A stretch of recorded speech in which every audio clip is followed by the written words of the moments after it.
Yo, yo, yo, what's up, everybody? Thank you for tuning in to yet again another fantastic indie creator interview. It's your Capers here, Cody, and we're keeping it geekly with our new guest, Dillon Gilbertson. We're here to break down My Neighbor, Necromancer, and everything in between. And we are rising some dead with this one. Dillon, welcome to the stream. How are you doing today, man? I'm doing great, dude. How you doing? I am not doing too bad. Had the chance to check out some of these interiors, and they are gorgeous. I'm loving the detail, the colors, the taste of the story to come. It's just, it's phenomenal. But before we dive too deep into that, let's start with the basics. You know, where did it all begin for you? So I started writing comics. I think as most people, like when you're a kid, you're just writing nonsense stuff that you think is cool at the time. But I mean, let's be honest, it's not that good.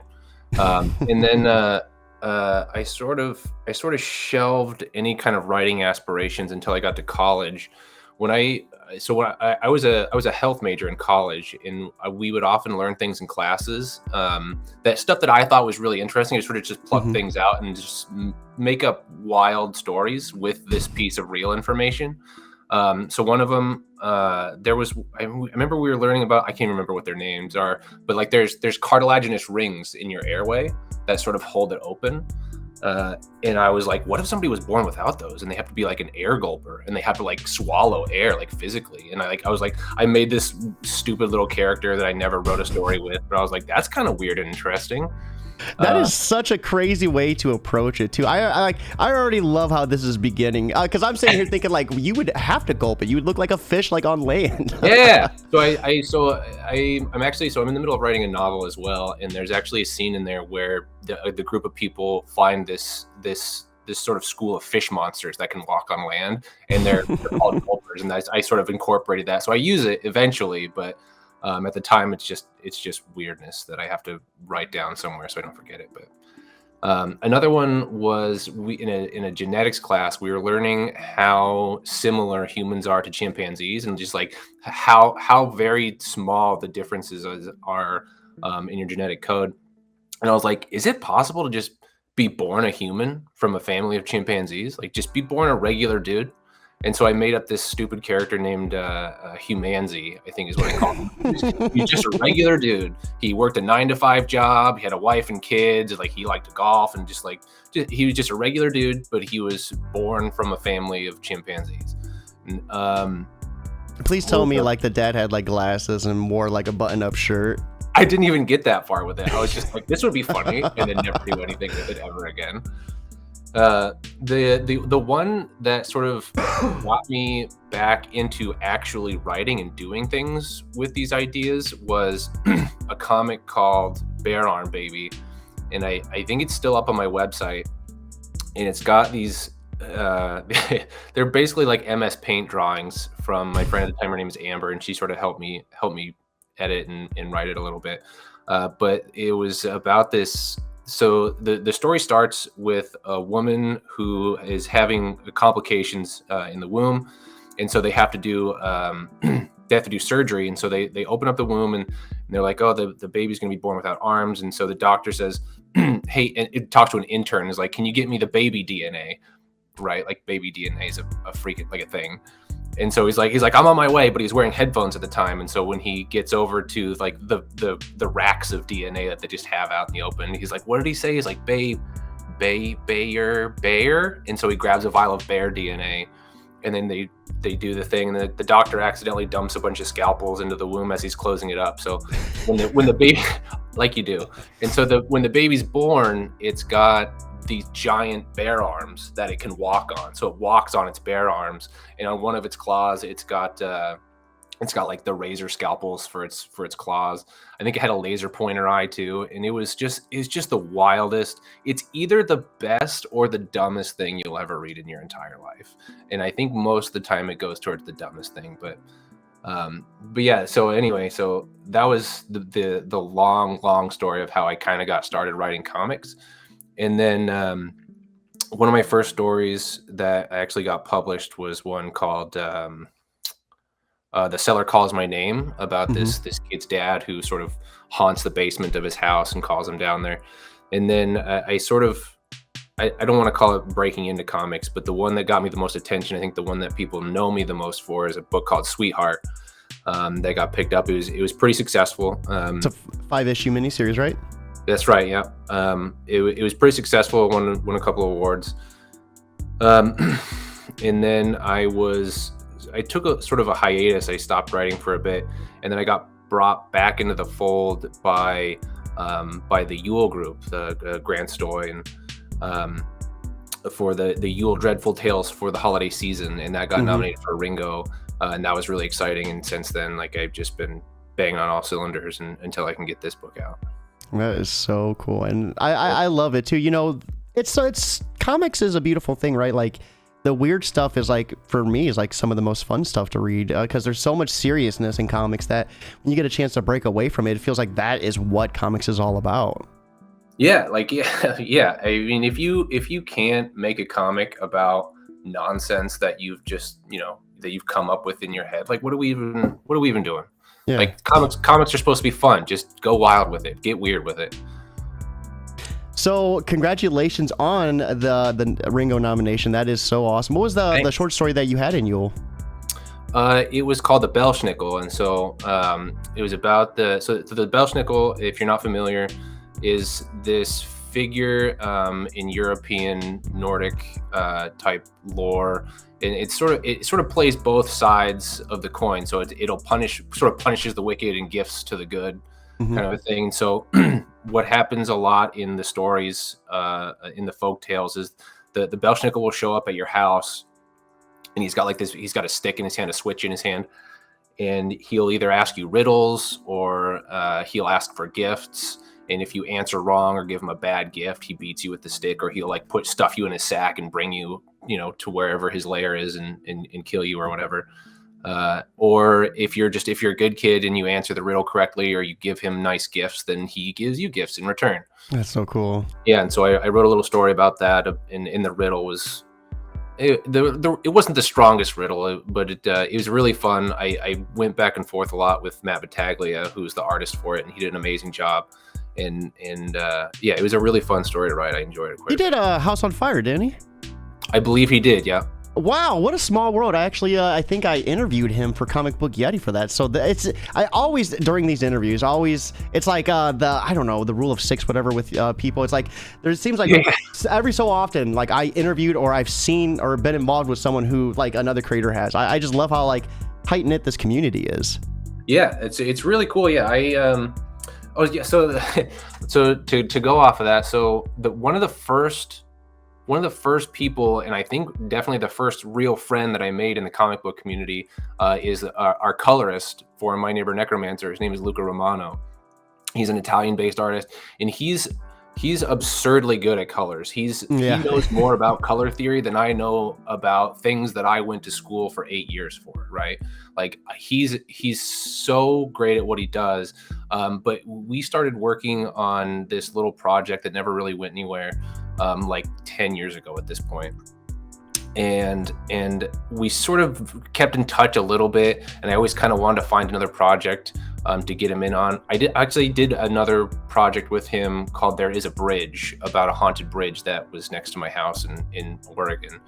But then when I started talking with Jason, the artist for My Neighbor Necromancer, we were sort of talking about colorists, and I was like, I think I want to get this guy Luca in. And he's like, Luca Romano? And I was like, yeah. He's like, I'm working with him right now on another project. And I was like, perfect, great. So you guys know each other. Good deal. And that's, like, I mean, what better combination? They already work together. They know each other, how each other works. Like, so that's like perfect. And these interiors are so gorgeous. I mean, before we dive right into it, because I do want to talk about it, let's talk a little bit about your writing process. I mean, how does that look for you, like, when you're pumping out these scripts? So in general, I'm a fan of sort of starting in the middle and then starting and then going back and forth with it. I usually the seed of a story usually starts with something that strikes an emotional chord with me, whether I think it's really terrifying or whether I think it's really funny or really sad. And, like, it'll be a very specific, and it'll be just some imaginary scene. You know how, like, when you're having imaginary arguments in the shower and, like, you get kind of worked up about it. But it's something like that, just an imaginary scenario.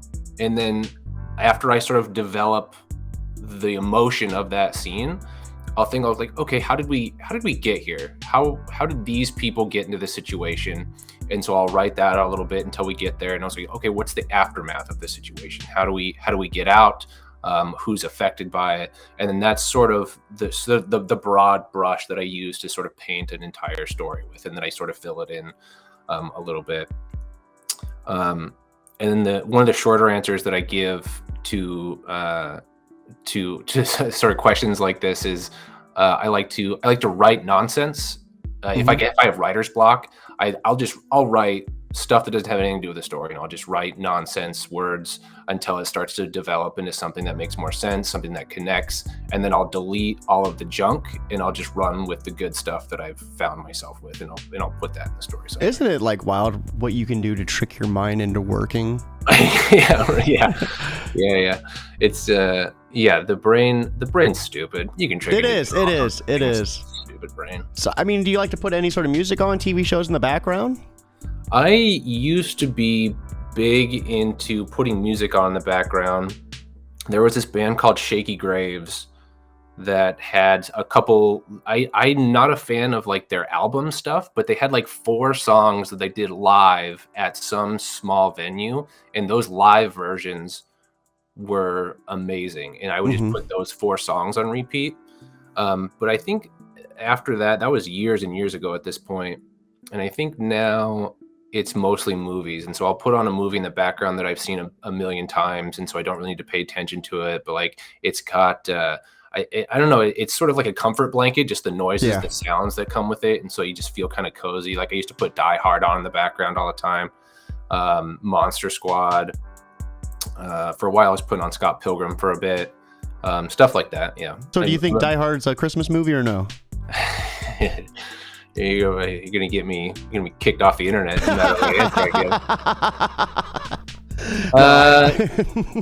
I think so. Hey, I think so too.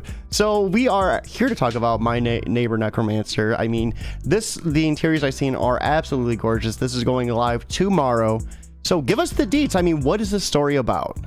So the story of My Neighbor Necromancer is it's about this 12-year-old girl sort of chases her best friend in the whole world. His name's Bibbits. He's a little flying lizard.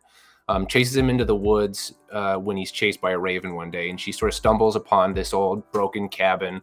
Every set of woods has an old broken down cabin. Yeah. I don't know. And so she finds it, and it's this really creepy, spooky area. But inside she finds this very friendly, very helpful, very kind necromancer. He's in the middle of the spell, and but upon her stumbling upon his cabin, she sort of revealed his location. The part of his spell was a concealment spell to hide himself. He'd been there for hundreds of years. And now that she's revealed his location, the forces of evil can come and find him for the secret that he has, which is the location of the Hand of Death itself, the ultimate power in the world of necromancy. But the necromancer she finds is he's older now, and he's not quite as spry as he used to be. So she now has to learn necromancy herself to defend the secret. And that doesn't sound like your ordinary like homework after school type of thing either. Yeah. It's a fun but sometimes frustrating and difficult line to sort of walk this concept of death in zombies, in dying and things like that, and sort of make it more palatable for a younger audience. Mm-hmm. Like there's so many movies do that already, and they're some of my favorites, and they're usually fairly old ones, things like The Witches, Monster Squad, Dark Crystal, what's another one? Secret of Nim is another one. Some of the newer ones, like the darker, like the bloodbending episode of Avatar: The Last Airbender, and then shows like Owl House. These are all shows that sort of treat the concept of death almost with kid gloves a little bit, and like it tells you that death is real and it's there, but it's a part of life, and it's something that you are equipped to deal with even as a younger individual. And I think that's a really important thing for everybody. I think death isn't something that should be hidden away and locked in a closet until a kid turns the appropriate age or whatever. I think it's something that can be sort of present in their lives, so it doesn't create this existential dread about it. And when we both were kids, I'm assuming we're probably around the same age group, like death in kids movies was just so raw. It was in your face. They didn't care. It's like Mufasa dead. Now we get a slow motion screen on him just lifeless dead. Bambi. Like, I wonder if maybe it's the way we were introduced to death as children, like desensitized us to it almost, and like how it's being handled now. I wonder like how that affects children. We won't know until 10, 20 years from now. Yeah, I mean, I don't think necessarily death is I haven't given that aspect of it too much thought, whether or not death is treated differently in cinema. I mean, you don't get movies like The Witches and stuff too much anymore, but like there's a lot of books and a lot of TV shows in particular that will sort of go that direction with it. But yeah, I don't know. I'm certain that there's a pretty healthy field of research somewhere in psychology that can look into how many times you watched The Witches as a 6-year-old, how messed up you are today. I remember being 6 and my dad like showing me Child's Play. Like I was introduced like to the crazy stuff. Yeah. So when I was like, Child's Play. I remember watching Child's Play for the first time at my friend Spike's house, and we were watching it. And I think the scene where she finds out Chucky doesn't have any batteries in him, and she's like, talk to me, damn it, I'm gonna throw you in the fire. And then right when Chucky turns his head around to start talking and freak her out, Spike's mom jumped from the back of the couch. Oh, and my God. We ran out of the room. But it was a great time though. We were like you said, it's about 6 years old or something.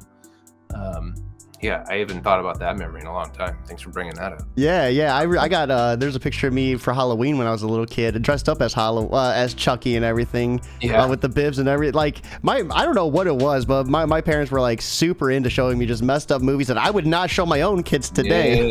Right. So who's the creative team involved on this book? I mean, speaking of death, I mean, it's illustrated so gorgeously in these interiors. We had a chance to talk a little bit about the colorist, but what about the rest of the team involved?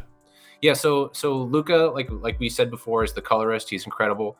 The line artist as well as the letterer is Jason Piperberg, and I tell people every day that if he's not a household name sometime in the next few years, I'm gonna throw a fit.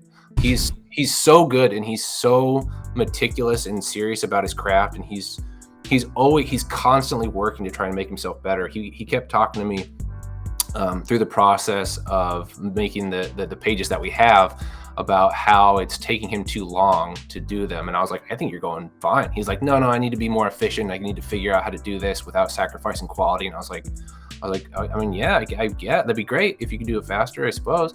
And then sometime a few months ago, and he's like, I did it. I finally did it. I can get these pages done this quick, and this is how great it looks. And I was like, it's like you're living the art life, and it shows. He's so good at what he does, and I couldn't be happier having him on this project.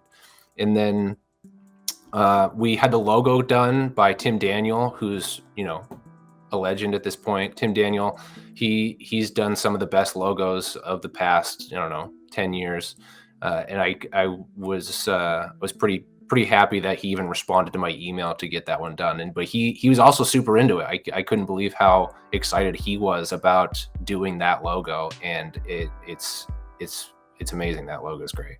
No, I think it looks beautiful as well. And for everyone that is watching, go ahead and drop this link in chat. This is going live tomorrow. Do you have any idea what time you guys are hitting that that launch button?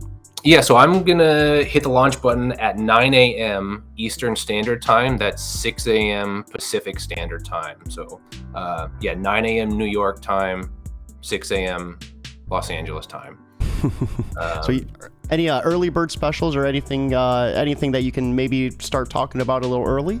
Yeah, so we have an early bird special. So I've shown it to a few people, and they've been sort of griping me at it. They're like, I don't know if you're making any money on this. And I was like, I am. Like, I know how to. I can work money a little bit. I know how it works, but it's. So the early bird special is a $45 tier for a t-shirt. You get this skull paw t-shirt.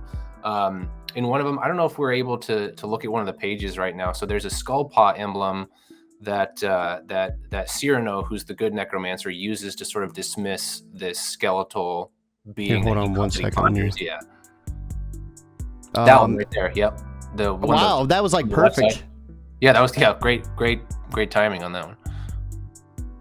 Yeah, so this word balloon here on the left side. So if you scroll down a little bit, Right or there. maybe left or right, I'm not sure if it's that one right there. And so people that have seen that have been going crazy for it, and it's so cool. And so we've got that on a t-shirt. We've got that actual word balloon on this maroon red t-shirt. And then we've got that same skull, not in the word balloon. We've got that skull that's embroidered onto a custom beanie that's done by a local boutique fashion place called And So It Begins. This woman, Lauren DeMille, I believe is her last name.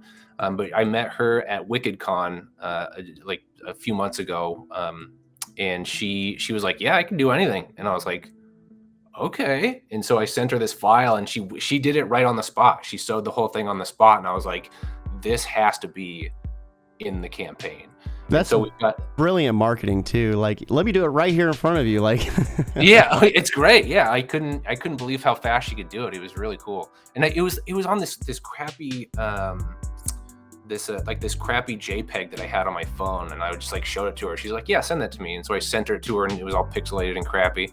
But she whipped it up, and it looks here. I actually think I have. Here we go.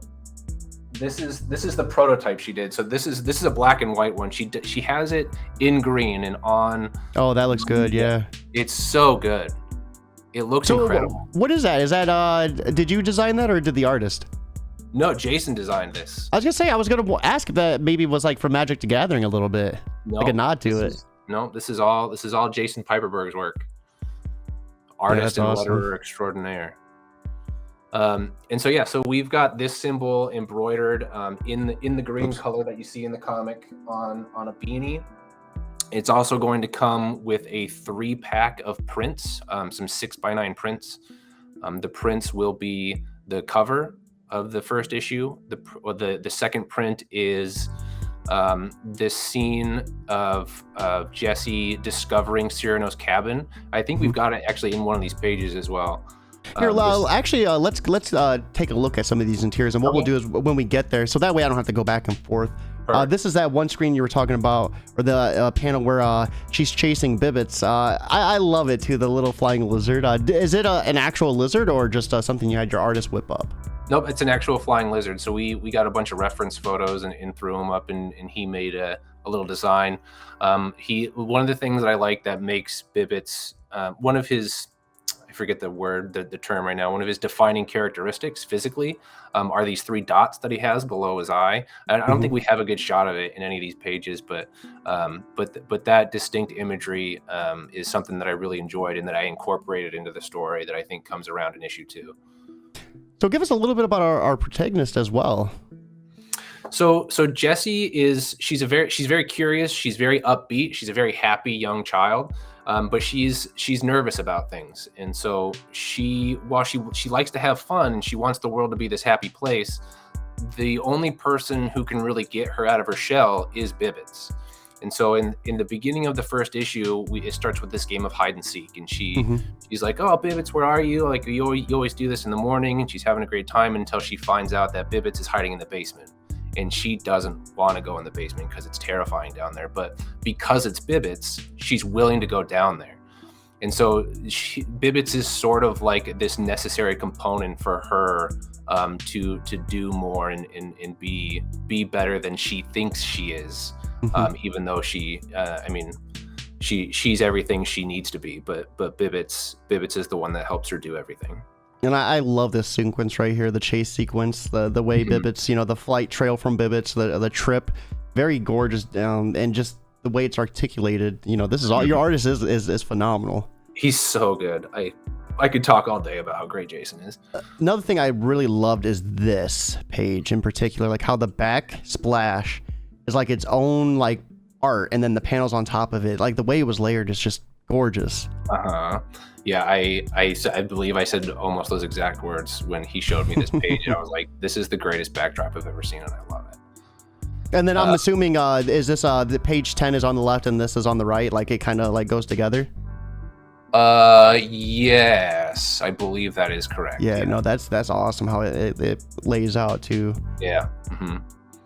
Yeah, so you can see here, so she runs into the forest, she's chasing after Bibbits, and then she trips on these these remnants of skeletons that are sort of strewn about this cabin, and it gives this ominous vibe to the whole place. And then she sort of looks up and she sees this cabin, and this is the second print that we have. It's a 6x9 print of her just gazing at that cabin.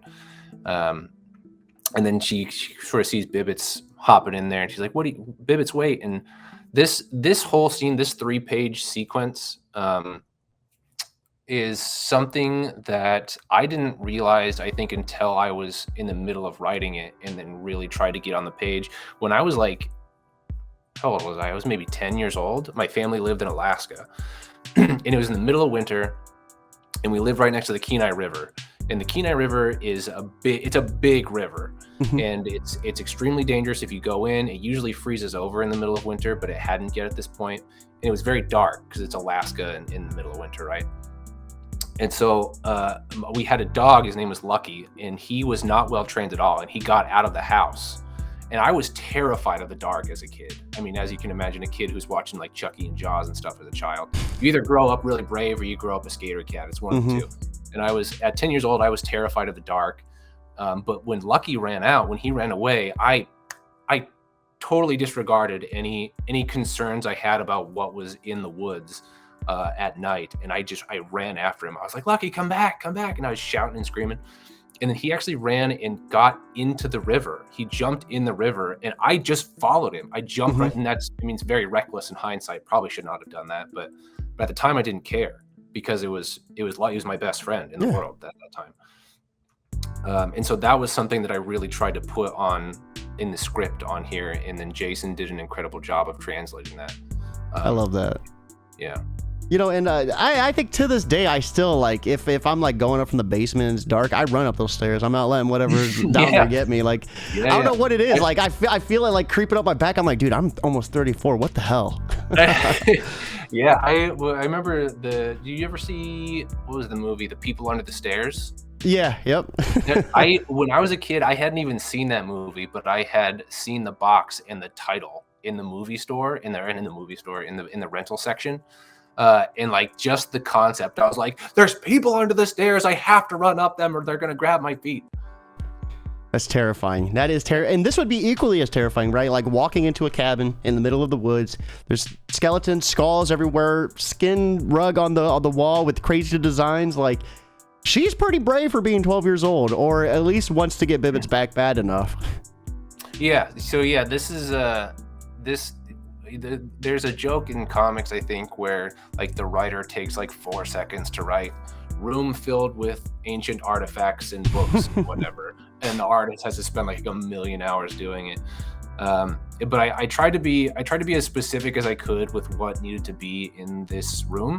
But then Jason, either because he's the greatest artist of all time or because he's a masochist, he's like, I'm going to add more stuff. I'm going to add this and this and this. And this is really cool right here. The creek, the way the the creek is so good around her is phenomenal. Oh my God. That's one of my favorite things about these pages is that creek right there and how it follows. Oh my gosh. I love lettering when it's like this. I mean, because they always tell you good lettering, you'll never be able to notice, but bad lettering, you could tell right away. But I would almost counter argue like great lettering, you can definitely, like, this is like next level lettering. For sure. It feels like. Yeah, definitely. This fun fact, so this horse hide that she's looking at on the side, that's an actual sigil from an actual necromancy text that I have that is supposed to be able to kill horses when they see it. It's a really weird text, and I don't know why why that's a spell that they would want. Who had beef against horses? Damn.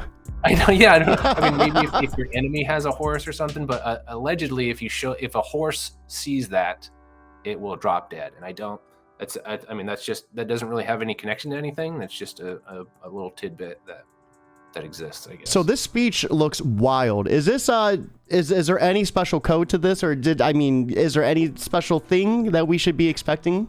I think it's just a one-to-one replacement. I think for language, I think gotcha. every symbol just associates with a letter of the English alphabet.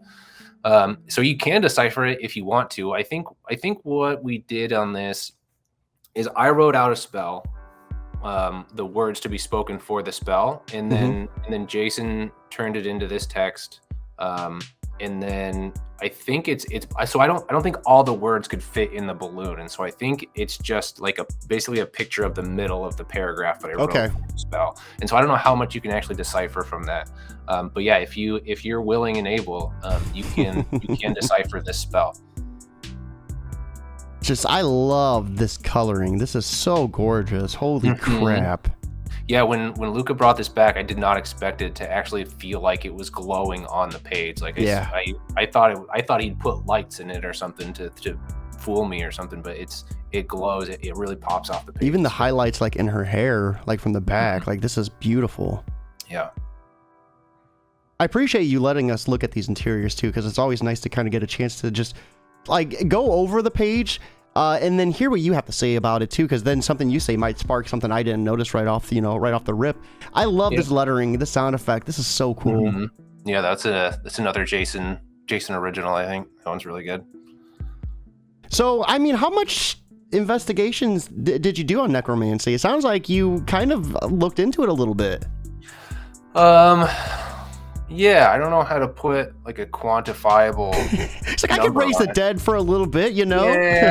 Yeah, I dabbled a little bit. I raised some horses and some skeletons, and made a couple zombies. But yeah, no, there's I think one of the most famous, right? Necromancy texts in real life is called the Munich Necromancy Manual, and it's a real necromancy text that somebody wrote, God knows when, and then somebody found, and then now it's in some Munich museum or some academic library somewhere. But you can find it, you can purchase it in places, and then there's like pop culture stuff that you obviously want to include. I didn't put the Necronomicon in here from Evil Dead or from Lovecraft, but yeah, it's fun to research both historical and fictional necromancy.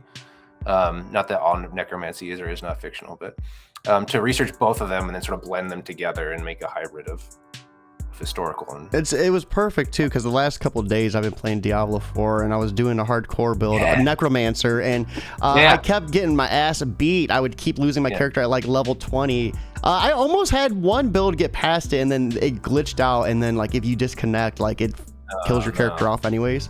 But I think I'm like level 47 or something in Necromancer. Oh no way. Are you doing well, you said Diablo 1? No, this is Diablo 4. Diablo 4, are you playing hardcore or softcore? It's softcore. I'm just playing it. We're gonna have to get together. I just started a druid build. Because Necromancer's so cool, but I did it 5 times over, so I was like, I gotta check someone else out. Well, that's the thing. Like I think when Diablo 3 first came out, they didn't have the Necromancer, and they had to add it. It was DLC. Yep. And so when I first started playing, I was like, this is garbage. Necromancer needs to be in here, because he was the one I was always in Diablo 2. Yep. So real quick, go. I think it's in the previous page. The scene where the arms are coming out. So this waft that's on here. When I wrote that out as the sound effect in the script, I was imagining the sound from Diablo 2 when the Necromancer raises the skull. It goes waft, waft, waft, and so I wrote that out because that was the way I spelled it in my head. And so that's, I guess, another a little behind the scenes, little Easter egg, I guess. That's so cool. Yeah, it's badass. I was running you get the skeletons, they have the Reapers, so they had the Scythe, and then the Ice Mage. Like it was so cool. That something about having a character that can just span an army is brutal. Yeah, I love it. It's so cool. Yeah. And this made me think of the druid here, like conjuring up like a big bear. It almost feels like a bear skeleton right here. Yep. Yeah. So sort of what I'm gonna be super honest about the book right now. So this skeleton was written to be a human bear hybrid, And so that is what it is. But I think that was a poor choice on my end, because some of the body parts, it looks exactly what it is, like what it Mhm. is. But if you don't know that's what it is, it kind of feels like a bear with small appendages. But it's a bear with human. It's a human bear hybrid, and so that's what that is. Okay. Um, To be honest with you, I would have never been able to really tell the difference, I guess. yeah, Jason, and I think that's a credit to Jason, is that he took this idea that in on my end was flawed, and he turned it into something great. Yeah, I love that. It's brutal. And this thing is just a force to be reckoned with. I Yeah, love so this, the shattering effect of the bones. uh-huh. Yeah, he's just swiping these things down left and right until this dude comes along and smashes his arm. And then in the next page, this is another thing that I don't know, I was inspired by Diablo 2, the corpse explosion spell. Yeah. And so he commands it. So he's raised the skeleton now, and the skeleton and the spirit in it is sort of doing what it needs to do for Cyrano. And so he says, now's enough. So now he commands him to shove this skeleton in his rib That's cage. badass. And then dismisses the creation with this cracked skull paw icon, and basically blows up his creation and what's inside of it to finish the battle. So is this spider pivotal to his character? It feels like the spider has some importance as well, because we've seen this pop up. What, right here? Yeah, right here. Yeah. Yeah, right there. So what Sukax's his relevance and his importance to Cyrano is so at the first lesson of every necromancer. This is going beyond issue 1 and stuff, but I don't think it's really spoilery, because it's it's just all part of the lore. But in the necromancy, I don't want to say school, but in the teachings of necromancy, the first lesson anyone ever learns is to raise a familiar from the dead, because the familiar is what's going to sort of aid you and help you accomplish your task, and sort of be your companion through your, I don't know, your career as a necromancer, I suppose. But every time you raise a familiar, it can grant you a unique ability, and you never really know what it's going to be at the time. And there's 2 branches of necromancy. One is what the main villain follows, and it's very chaotic, it's very malevolent, it's commanding the dead and basically forcing them to do your bidding against their will for evil, malevolent purposes. And that's very chaotic, and that's not something that the teachers of necromancy want, but that's the way she chose. What Cyrano has chosen is the good necromancy path, where necromancy is really about your communication with the dead. It's about building trust and building relationship, and how the dead can help you be a better person, and just sort of help you in your everyday life, even though they're gone, kind of a thing. And so the benefit here that Sukax grants him is the gift of speech. And so necromancy is done typically through verbal spells, and so you have to say the spell in addition to movements and things like that. But if the creature you're trying to summon doesn't understand the language you're speaking, you can't do anything. And so when Sukax bites him, he gives him this ability to now understand and speak every language in the world. So he can speak with animals and plants and demons and whatnot. And so that's sort of what that is. So I remember you saying Bibbit had 3 dots. Is there any significance with the 4 dots here, or was that just kind of part of the design for the spider? Those are his eyes, I think. Okay. Those are supposed to be eyes. I gotcha. Yeah. So, I appreciate you looking into the detail, though. That's fun. Oh yeah. So that is all we got for you guys. That is the first time we've had a chance to look at those interiors all together. So Dillon, thank you so much for providing us that opportunity. And for everyone watching, right here is a link to sign up for the pre-launch. It goes live tomorrow at 6 a.m. PST and then 9 a.m. EST. So get on it while you still can. With that being said, for anyone who might be on the fence about backing first day, what would you like to say to them to kind of help, encourage them and push them over that fence? I don't know. It's a book about something that we all have to deal with, which is death. It's not a book that's going to sort of hit you over the head with a lesson. It's just a cool book about death wizards that is suitable for most ages. And it's a book that we made as all of the money that we're putting into this book is going towards the creative team. And so we need to pay our artists fairly, and give them fair credit for the work that they're doing. And so that is the bulk of the money that we're using.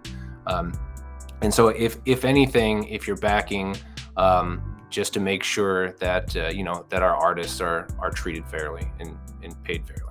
That is awesome. So what is next for you for the rest of 2023? I know you mentioned maybe some future issues for this series. Yep. So this will be the first of a 6-issue miniseries. I mean, we're hoping that this one makes it over the line, with Spades, and then we can get rolling immediately on issue 2. Other than that, I'm like I said, I'm working on a novel currently, and then there's a couple other comic projects that I don't know if I'm allowed to speak of yet. Okay. But just keep your eyes out, and I'll be around. Let's go. So with that being said, it is time for us to begin wrapping things up, and we always do with a piece of advice and then what you're consuming outside of creating. So for anyone looking to just begin, their journey into comics, whether it's the art, the writing, or anything in between, what type of advice would you offer them to kind of help them make sure they're on the right path? I'm going to cheat and do 2. So the first one will make it quick, because I think a lot of people say this and a lot of people know this already, but start small. Don't write an epic, don't write a 90-issue series or whatever. Write short stories, get in anthologies. It's a great way to so comics is about brevity a lot of the time. Like, you can't put a huge monologue on the page without it weighing down the art. And that's not, I mean, it works in some occasions, but yeah, so start very small. In an anthology, you're very limited to 1, sometimes 2, 3, 4, up to maybe 10 pages at the very most usually. And that forces you to make things concise. It makes you boil down your entire story to what is necessary and what is not. And that's something you're going to carry with you through your entire comics career. And then the other one is, a lot of people will say, write what you know. I like to say, write what you want to know. Write what you know, but write what you want to know.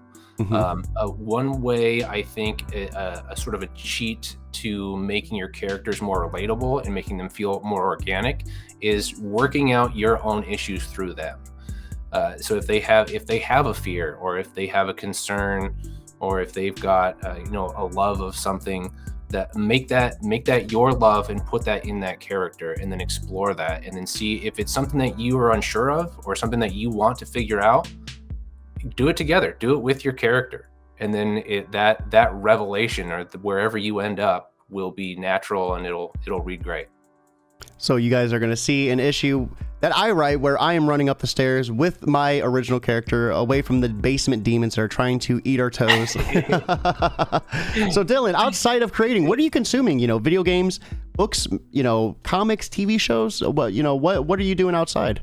Yeah, so I've been rereading a lot of comics lately. I reread Jason Piperberg's Spaceman and Bloater, Volume 1. I think it's available on his website. You can get the digital version for free. I reread Gun by Jack Foster. That book slaps every which way. And then I've been playing Diablo 4. We talked about that already.